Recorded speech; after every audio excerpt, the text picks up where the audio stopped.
अस्सलाम वालेकुम नाज़रीन, आप देख रहे हैं आपका पसंदीदा Islamic YouTube channel Islamic reminder TV.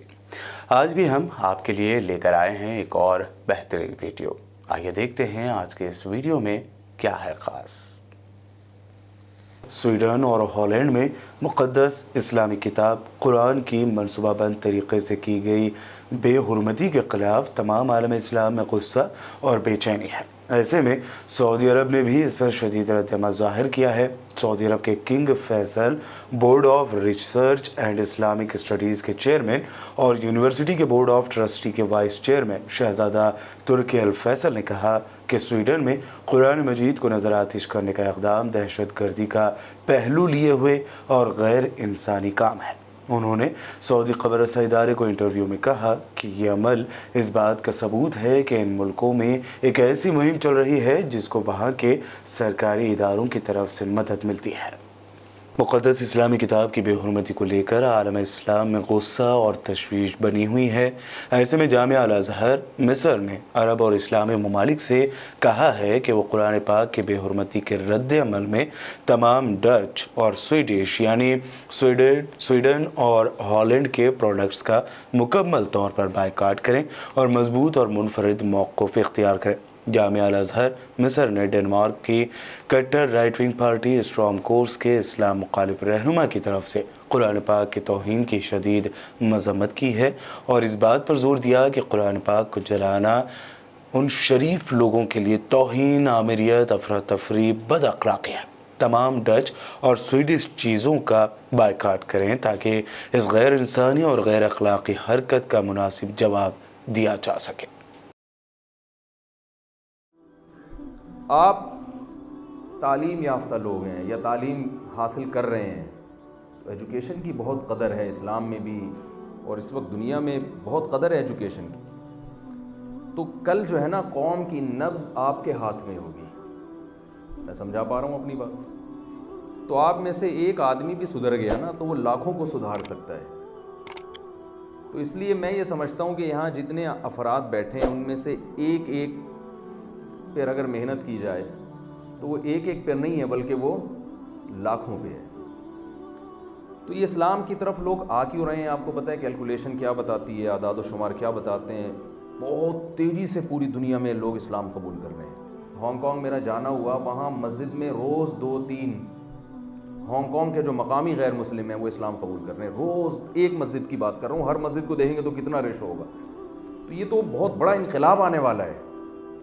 Norway जिसमें अभी कुरान जलाने का वाक़या हुआ, किसी ने मुझसे कहा नॉर्वे की गवर्नमेंट के ख़िलाफ़ बयान करें। मैंने कहा यार गवर्नमेंट के ख़िलाफ़ मैं कैसे बयान करूं?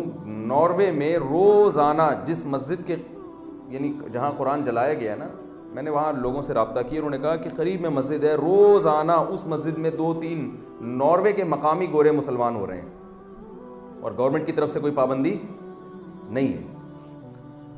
और ये वो हैं जो बग़ैर तबलीग के हो रहे हैं।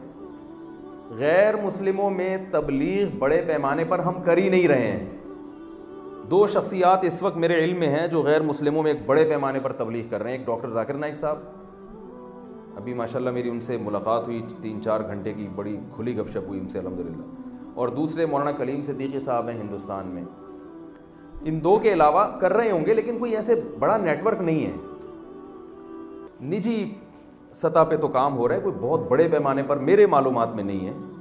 डॉक्टर जाकिर नाइक साहब का जो तरीक़ाकार है तबलीग का वो दलाइल के ज़ोर से, और मौलाना कलीम सिद्दीकी साहब का जो स्टाइल है वो तबलीगी जमात वाला स्टाइल है कि भाई हमारे अंदर दीन आ जाए, तुम्हारे अंदर दीन आ जाए। वो ऐसे मोहब्बत से गैर मुस्लिमों को समझाते हैं। तो गैर मुस्लिमों के में तबलीग का कोई बहुत बड़े पैमाने पर काम नहीं हो रहा, फिर भी हम देखते हैं यार 2-3 हर मस्जिद में रोज़ाना मुसलमान हो रहे हैं। तो जब काम होगा तो फिर क्या होगा? और ये वो कौमें हैं जिनसे हम बेपनाह मुतासिर हैं। मैं जिस माइक में बयान कर रहा हूँ ये भी उन्हीं की ईजाद है। अभी जापान से एक दोस्त अब आप कुछ आए हुए थे इनविटेशन देने के लिए कि आपका जापान में बयान करवाना है। मैंने कहा वहाँ जापान में कौन है यार बयान सुनने वाला? उन्होंने कहा जापानीज सुनेंगे। वो चिंग पोंग का ना तर्जुमे का उन्होंने इंतज़ाम किया हुआ है। मैंने कहा क्यों? कह रहे हैं रोज़ाना कह रहे हमारी मस्जिद में एक दो जापानीज मुसलमान हो रहे हैं। USA میں, امریکہ میں کثرت سے مسلمان ہو رہے ہیں. 2050 کی رپورٹ ہے کہ اسلام دنیا کا سب سے بڑا مذہب بن چکا ہوگا.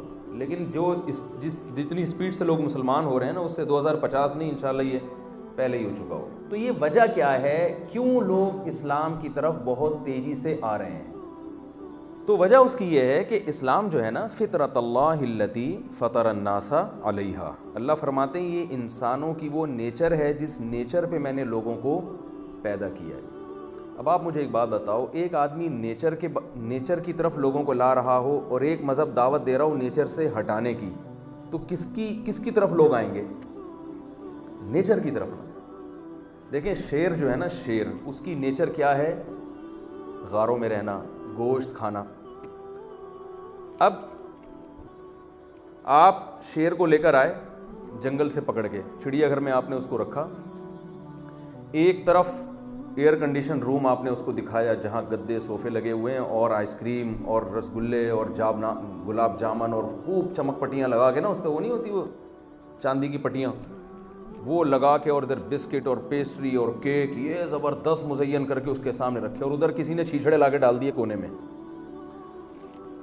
دو آدمی شیر کو بلا رہے کیک اور پیسٹری کے ساتھ, جو بڑے خوبصورت کیک ہے اور بڑا خوبصورت یعنی خوشنما پیکنگ میں ہے, اور ایک چھیچڑے لے کے کھڑا ہوا ہے سڑے ہوئے. تو شیر کس کی دعوت پہ لبیک کہے گا؟ چھیچڑوں والی طرف. وہ ان خوشنما ناروں کو نہیں دیکھے گا. بھائی یہ تو مزہ نہیں آ رہا تھوڑا سا. ہاں, تو وہ شیر جو ہے نا وہ چھیچڑوں کی طرف لپکے گا اور غار کی طرف جائے گا, وہ ایئر کنڈیشن روم کی طرف نہیں جائے گا. آج انسانیت نے ترقی کر کے, ترقی میں تو کمال پیدا کیا ہے, لیکن چونکہ ان کے پاس رہنمائی نہیں ہے اللہ اس کے رسول صلی اللہ علیہ وسلم کی, نتیجہ کیا نکلا؟ نیچر سے ہٹ گئے ہیں. اور اسلام کی دعوت کس کی دعوت ہے؟ نیچر کی. وہ کہہ رہے فطرت اللہ التی فطر الناس علیہ, یہ وہ نیچر ہے جس پر میں نے لوگوں کو بنایا ہے, ڈھالا اسی سانچے میں ہے, تو یہ اس سے کیسے ہٹ سکتے ہیں بھائی؟ گے سیکس کو الاؤ کر دینا, نکاح کا نظام تباہ و برباد کر دینا, فیملی سسٹم برباد کر دینا, گرل فرینڈ کے کلچر کو پروموٹ دینا, شراب اور یہ ڈرگس سب کچھ اس معاشرے میں چل رہا ہے, عیاشی, والدین کو اولڈ ہوم میں جمع کرا دینا, یہ ساری چیزیں نیچر کے خلاف ہیں. عبادت کا کانسیپٹ ہی ختم کر دینا, کوئی خدا ہی نہیں ہے. انسان ہمیشہ سے خدا کو مانتا ہے, اس کے ساتھ شرک تو کیا, لیکن گاڈ لیس زندگی یہ انسان کی فطرت نے کبھی قبول ہی نہیں کی ہے. انسان جب پریشان ہوتا ہے تو کوئی تو ہو جو اس کا غم سنے, اور ہر ایک کے پاس ٹائم نہیں ہوتا آپ اپنے جا کے دکھڑے سنائیں. وہ سنائیں گے وہ تھک جائے گا تھوڑی دیر میں کسی, اور پھر وہ آپ کی فریاد رسی نہیں کر سکتا. تو یہ نیچر ہے انسان کی فطرت ہے, اسے رب چاہیے جس کے سامنے اپنے دل کی بات رکھ سکے, جس سے محبت کرے, جس سے ڈرے. یہ ساری چیزیں نیچر کا تقاضا ہیں. تو کیسا لگا آپ کو یہ ویڈیو؟ کمنٹ کر کے ضرور بتائیے گا. اور ہاں, ہمارے چینل کو نئے یوزر سبسکرائب کرنا بالکل بھی نہ بھولیں. ویڈیو کو لائک اور شیئر ضرور کریں. اللہ حافظ.